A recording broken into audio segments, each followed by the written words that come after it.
श्री कृष्ण कहते हैं कि व्यक्ति का जन्म अगर पृथ्वी पर हुआ है तो संघर्ष भी उसे करना ही होगा। मानव जीवन में आकर ईश्वर भी सांसारिक चुनौतियों से बच नहीं सकते।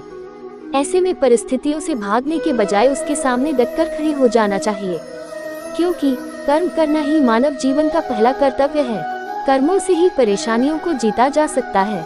श्री कृष्ण का मानना है कि व्यक्ति को विजय हासिल करने के लिए स्वस्थ रहना जरूरी है, क्योंकि स्वस्थ शरीर से बल प्राप्त होता है और दिमाग भी विपरीत परिस्थितियों में तीव्रता से चलता है, जिसके कारण व्यक्ति हर लड़ाई में सफलता पाता है।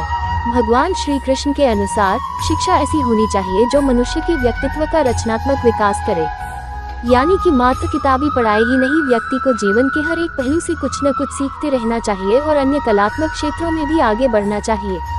भगवान श्री कृष्ण ने जीवन भर कभी उन लोगों का साथ नहीं छोड़ा जिनको मन से अपना माना। रिश्तों के लिए कृष्ण ने कई लड़ाइयाँ लड़ी एवं रिश्तों से ही कई लड़ाइयाँ जीती। उनकी यही बातें इस बात का संकेत है कि सांसारिक इंसान की सबसे बड़ी धरोहर रिश्ते ही हैं। कृष्ण ने महाभारत युद्ध के पहले शांति से समझौता करने के लिए पांडवों और कौरवों के बीच मध्यस्थता की।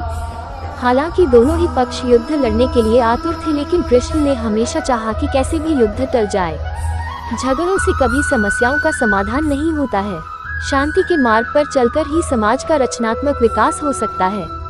कृष्ण ने समाज की शांति से मन की शांति तक दुनिया को ये समझाया कि कोई भी परेशानी तब तक मिट नहीं सकती जब तक वहाँ शांति ना हो, फिर चाहे वो समाज हो या हमारा खुद का मन बहुत चंचल है, जो इंसान के दिल में उथल पुथल कर देता है।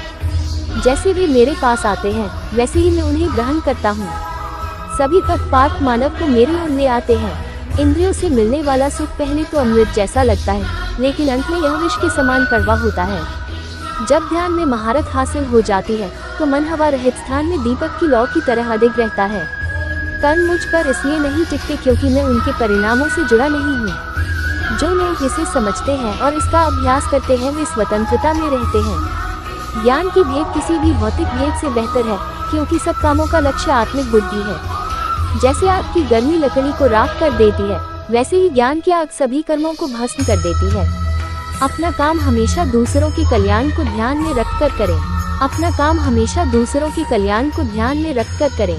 मैं उन्हें ज्ञान देता हूँ जो सदा मुझसे जुड़े रहते हैं और जो मुझसे प्रेम करते हैं। मेरी कृपा से कोई सभी कर्तव्यों का निर्वाह करते हुए भी बस मेरी शरण में आकर अनंत अविनाशी निवास को प्राप्त करता है। बुद्धिमान व्यक्ति कामुक सुख में आनंद नहीं लेता।